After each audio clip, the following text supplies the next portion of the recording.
अस्सलाम वालेकुम। जहाँ ज़ेब अब्बासी एक नए यूट्यूब प्रोग्राम के साथ हाजिर है। मखसूस नशिस्तों के हवाले से एक डेवलपमेंट ये है कि एक मरतबा फिर इस केस पर समाअत ना करने के लिए, ताकि इस केस की समाअत ना हो सके, एक नई कोशिश की गई है ताकि केस की समाअत जो है वो फॉर इंडेफिनिट पीरियड या एटलीस्ट गर्मियों की छुट्टियों तक जो है वो मुलतवी कर दी जाए। अगस्त के महीने में इस केस पर जो समाअत है वो डिले कर दी जाए। ये कोशिश क्यों की जा रही है, इसके पीछे मुहर्रिकात क्या हो सकते हैं, इसके ऊपर बात करेंगे। और फिर दूसरा अहम मामला कि मखसूस नशिस्तों के हवाले से जो केस है उसकी जो नई तारीख है वो तो बहरहाल सामने आ गई है, और इससे जुड़े हुए कुछ और हकाइक भी आपसे शेयर करेंगे। बिलखसूस ये बात कि पाकिस्तान तहरीक इंसाफ जो है वो क्यों इस मिसअंडरस्टैंडिंग का शिकार है कि शायद ये आइनी बेंच जो है वो 39 अरकान असम्बली की हद तक PTI को मखसूस नशिस्तें देने की तरफ जा रहा है। तो ये वो दो तीन मौजूआत हैं जिसके ऊपर तफसील से बात करेंगे। एक आपसे रिक्वेस्ट ज़रूर है कि चैनल को सब्सक्राइब कर लें ताकि नई आने वाली वीडियो या अपडेट आपको बर वक्त मिल सके। तो आगाज़ करते हैं। सबसे पहले तो आपको बताएं कि पीर के रोज़ जस्टिस अमीनुद्दीन खान की सरबराही में 11 रुकनी आइनी बेंच ने मखसूस नशिस्तों के हवाले से केस के ऊपर समाअत करनी थी। एडवोकेट सुलेमान अकरम राजा ने 1 घंटा मांगा था मैक्सिमम, कि वो 1 घंटे में अपनी बात, अपने दलाइल जो हैं वो मुकम्मल कर लेंगे।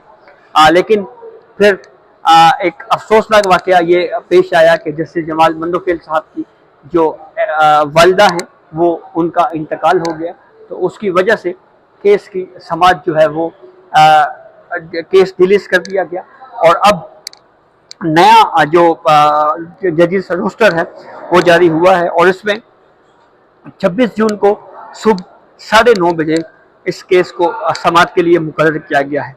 जुमेरात का रोज़ 26 जून सुबह 9:30 बजे इस केस के ऊपर अब जो है वो समाअत होनी है। काफ़ी संजीदगी के साथ अदालत जो है वो अब इस केस को आगे की तरफ बढ़ा रही है। काफ़ी हद तक ये केस कंक्लूड हो गया है।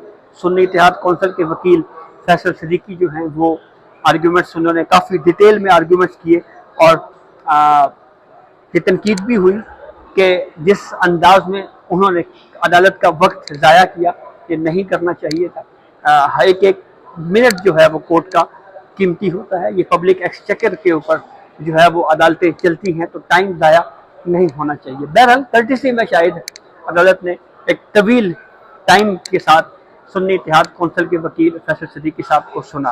फिर उसके बाद सुलेमान अकरम राजा साहब ने भी खासे डिटेल में आर्ग्यूमेंट्स किए। फैसल सिद्दीकी साहब की आर्ग्यूमेंट्स जो हैं वो उनके ऊपर ये तनकीद भी हुई कि ऐसे दलाइल जो है वो गैर मुतलका आर्ग्यूमेंट्स और बहुत सारी सियासी बातें जो है उसकी झलक हमें देखने को मिली। तो अब सुलेमान अकरम राजा 1 घंटा उन्होंने कहा है कि वो आर्ग्यूमेंट्स मुकम्मल करने में लेंगे। फिर उसके बाद एडवोकेट हामिद खान साहब जो हैं उन्होंने इस केस में आर्ग्यू करना है, और फिर उसके बाद जो है वो रिबर्टल में जवाबुल जवाब आर्ग्यूमेंट्स होंगे, और फिर उसके बाद जो है वो केस कंक्लूजन की तरफ जाएगा।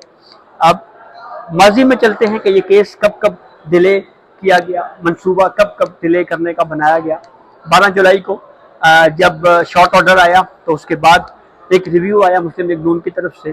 तो कानून ये कहता है जी कि एक स्पेसिफिक वक्त में रिव्यू जो है वो फिक्स होना चाहिए, इसलिए प्रैक्टिस एंड प्रोसीजर कमेटी का इजलास बुलाया गया।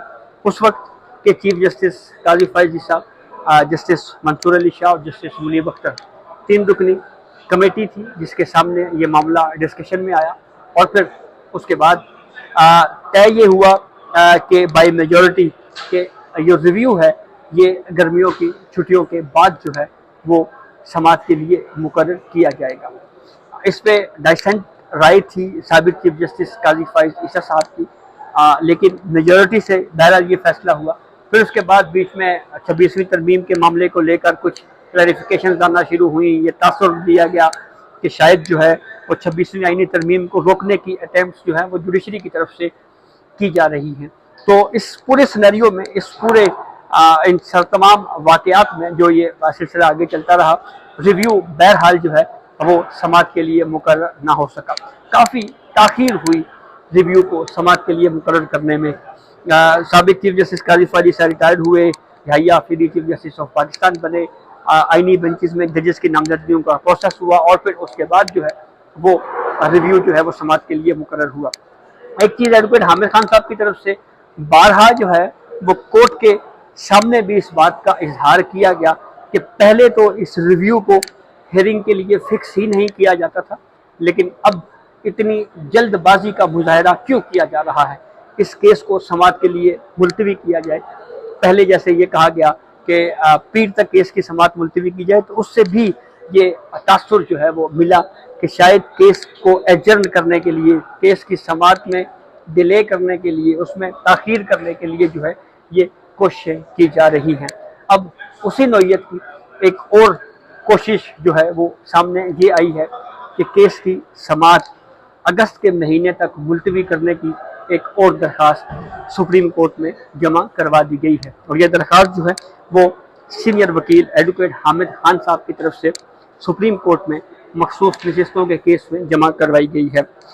इसमें ये कहा गया है कि ये केस जो है वो सप्लीमेंट्री लिस्ट नंबर 159/2025 जो है ये 26 जून जुमेरात के रोज़ सुबह 9:30 बजे सीरियल नंबर 1 के ऊपर समाअत के लिए मुकर्रर है।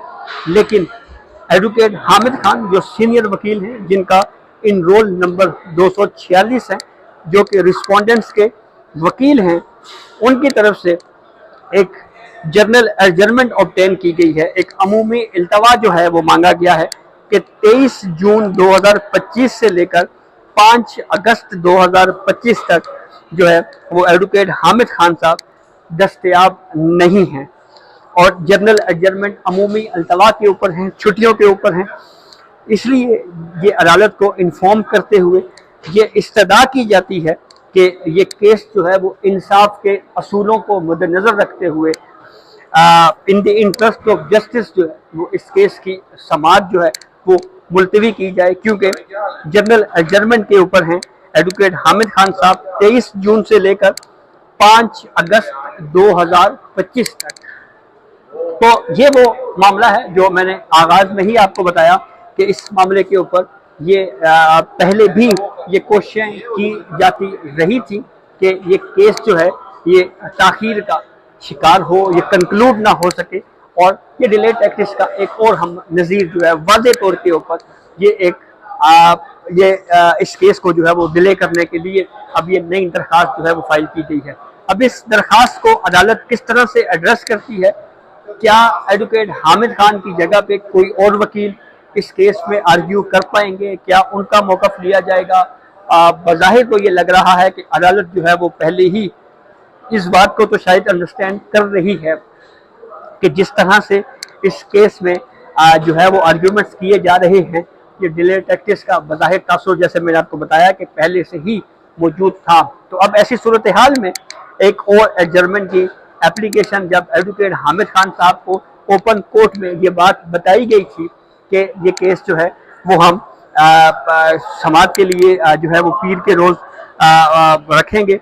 पीर के रोज़ क्यों नहीं हुई समाअत, उसकी वजह जो है वो बिल्कुल वाज़ेह है कि उस दिन जो है जैसे मैंने आपको बताया कि रीज़न उसकी यही थी।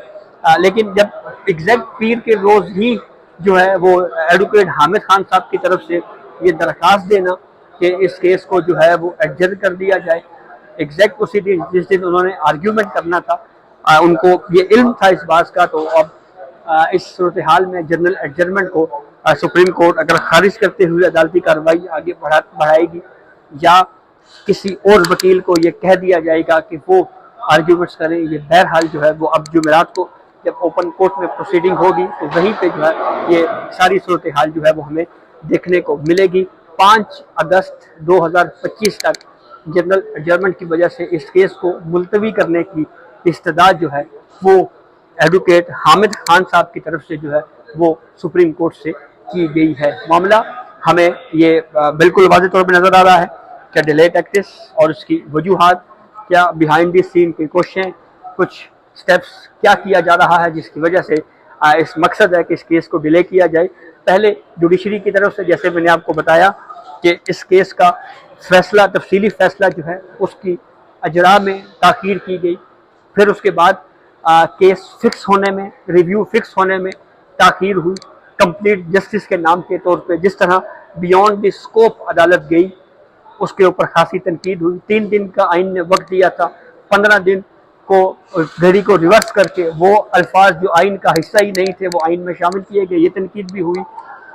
پی ٹی آئی پارٹی ہی نہیں تھی، عدالت کے سامنے اس کو فریق دیا گیا، اس کو فریق کے طور کے اوپر ٹریٹ کر کے ریلیف دیا گیا، اس کے اوپر تنقید ہوئی۔ پھر اس کے بعد اس کیس میں آرٹیکل 187 جو کمپلیٹ جسٹس کا استعمال کیا گیا، ایک اپیل میں جو پشاور ہائی کورٹ کے فیصلے کے خلاف آئی تھی، اس کے اوپر بھی تنقید کی گئی۔ تو یہ وہ ساری فیکٹس ہیں، جو واقعات ہیں، جو اس بات کی نشاندہی کرتے ہیں کہ اس کیس کو اب مزید ڈیلے کرنے کے لیے، تاکہ کنکلوژن میں نہ یہ کیس نہ جا سکے، یہ اٹیمپٹس کی جا رہی ہیں۔ اور سینئر وکیل ہیں ایڈوکیٹ حامد خان صاحب۔ دوسرا اور آخری پہلو جس کے اوپر مختصراً یہ بات ضرور کریں گے کہ پی ٹی آئی کی طرف سے یہ ریزرو سیٹس کے معاملے کے اوپر یہ ایک مس انڈرسٹینڈنگ یا ان کے اندر یہ ڈسکشن یہ ضرور پائی جاتی ہے کہ سپریم کورٹ کا یہ آئینی بینچ ایٹ لیسٹ 39 اراکین اسمبلی کی حد تک ہمیں ریزرو سیٹس جو ہے وہ دینے کی طرف مائل نظر آتا ہے۔ تو یہ مس انڈرسٹینڈنگ یہ کیوں پیدا ہوئی، اس کی سیدھی سی وجہ یہ ہے کہ اس کیس میں فیصل صدیقی سنی اتحاد کونسل کے وکیل، جن کو بہت طویل وقت تک سنا گیا، جو کہ نہیں سنا جانا چاہیے تھا، وہ پارٹی نہیں تھے، اس کے باوجود کرٹیسی میں عدالت نے ان کو سنا۔ ان کے دلیل اور سلمان اکرم راجہ صاحب کی دلیل جو ہے وہ یہ تھی کہ اس معاملے میں، اس کیس میں جو ہے وہ 11 ججز نے پی ٹی آئی کو ایز اے پارلیمانی پارٹی ڈکلیئر کیا، اور 10 ججز نے تو جو ہے وہ 187 کا جو ریلیف ہے، جو 8 ججز نے وہ مکمل انصاف کیا، اور 39 کی حد تک جو ڈائسنٹ نوٹ جسٹس جمال منوخیل جو سابق چیف جسٹس قاضی فائز عیسیٰ صاحب کی حد تک ہے۔ اب یحییٰ فدی صاحب کو اس بینچ میں ظاہری باتیں نہیں ہیں، چیف جسٹس آف پاکستان ہے۔ اب 2 ججز جنہوں نے ڈائسنٹ کیا تھا، جسٹس جمال منوخیل اور سابق چیف جسٹس قاضی فائز عیسیٰ، تو اس میں قاضی فائز عیسیٰ صاحب ریٹائر ہو گیا۔ جسٹس جمال منوخیل اور ڈائسنٹ میں جو ہے جو ڈسکشن میں آ رہی ہے وہ اس وقت بینچ میں موجود ہے۔ تو جب بھی یہ بات ہوتی ہے جی کہ جسٹس جمال اور سابق چیف جسٹس قاضی فائز عیسیٰ نے بھی پی ٹی آئی کو ریلیف دیا ہے، تو اس پہ پھر جسٹس جمال منوخیل صاحب جو ہے اس فیصلے کو ایک طرح سے ڈیفینڈنگ پوزیشن میں کچھ آبزرویشن ضرور دیتے ہیں اور اس کی وجوہات بتاتے ہیں کہ ہم اس نتیجے کے اوپر کیوں پہنچے، لیکن اس سے پی ٹی آئی یہ تاثر لے رہی ہے کہ شاید ہمیں آفر کی جا رہی ہے جی کہ آپ یہ نشستیں جو ہیں وہ لے لیں۔ اس حد تک عدالتی بینچ مائل نظر آتا ہے۔ جو یہ مس انڈرسٹینڈنگ جو ہے وہ پی ٹی آئی کے اندر دراصل اس وجہ سے، یہ وہ حقائق ہیں جس کی وجہ سے جو ہے وہ ان کے ذہن میں یہ مس انڈرسٹینڈنگ ہے۔ تو بہرحال یہ تو ایک طرح سے اب یہ بینچ نے ہی فیصلہ کرنا ہے، لیکن ڈیلے آف کیس کی ایک اور واضح مثال جو ہے وہ ہم نے آپ سے شیئر کی ہے۔ درخواست کو رد کیا جاتا ہے جنرل ایڈجرنمنٹ کو، تو پھر یہ بھی ممکن ہے کہ آئینی بینچ یہ کہہ دے کہ ہم ایک دن سلمان اکرم راجہ صاحب کو دے دیتے ہیں مزید، آپ جو آرگیومنٹس انہوں نے کرنے ہیں وہ آپ اس پہ کچھ بیان کر دیں، تو ٹھیک ہے، آرگیومنٹس جو ہے وہ ہو جائیں گے، مکمل ہو جائیں گے۔ ادروائز جو ہے یہ وہی کنٹروورشل کر کے اور پھر لائیو پروسیڈنگ ہے، چھوٹے چھوٹے کلپس کاٹ کے سوشل میڈیا کے اوپر پی ٹی آئی وائرل کر رہی ہے، ججز کو ٹرولنگ کا سامنا بھی ہے۔ یہ وہ سارے فیکٹس ہیں بہرحال جو ہمارے سامنے ہیں۔ تو یہ اب تک کی اپڈیٹ تھی جس سے ہم نے آپ کو آگاہ کیا۔ بہت شکریہ۔